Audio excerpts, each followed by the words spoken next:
It stands as a testament to a great era of our country, but few realize that this now quiet, semi-ghost town was once the center of wealth in the world.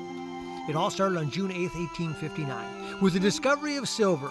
Bonanza in these hills of the Nevada Territory rang out throughout the country. This was the richest city in the world. They just hit the richest mineral deposit ever found anywhere on any continent in the history of the country. Between 1859 and 1875, we extracted $300 million worth of silver and $400 million worth of gold out of 260 miles of mine shafts that go down 4,300 feet. $700 million in 1875 would be worth almost $11 billion today.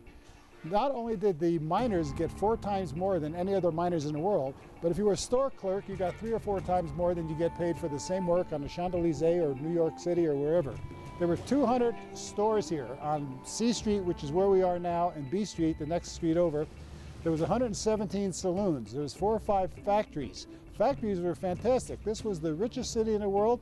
It was the most industrious city on the West Coast. Yet today from Boot Hill, it seems almost impossible to imagine what went on in these hills a mere century and a half ago. With the silver and gold being discovered, the population of Virginia City exploded almost overnight. The population before they hit the silver strike was about 12 mining families. By mid-1870s, almost 33,000. We had every ethnic group here. There were, of course, Irish were Catholic, but there were Muslim, there were Baptists, there were Hindi. It was an extraordinary place. African Americans were treated with dignity and respect.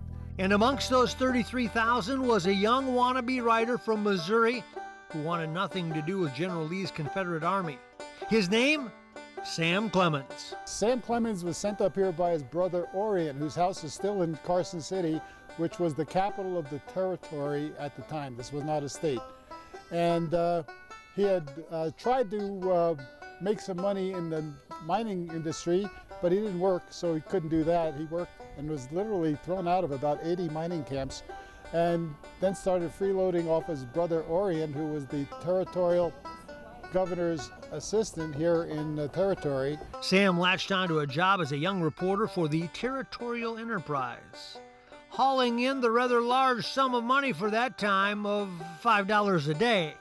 But seeing he was a draft dodger, he figured it would be smart to not use his real name.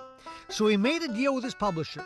They finally made a compromise and decided to use a nickname that he actually got from the person who taught him how to get a pilot's license, and he called himself Mark Twain instead of Sam Clemens. Twain lasted 18 months in Virginia City before setting off to San Francisco to become an international phenom. In the mid-1870s, it went bust almost as soon as it had started. The minerals were too deep to mine. It was just simple economics. They were down at 4,300 feet. And in a blink of an eye, this metropolis of 33,000 soon became just another ghost town on the landscape of the Wild, Wild West. Life to the Max is brought to you by Life Touch, photography for a lifetime.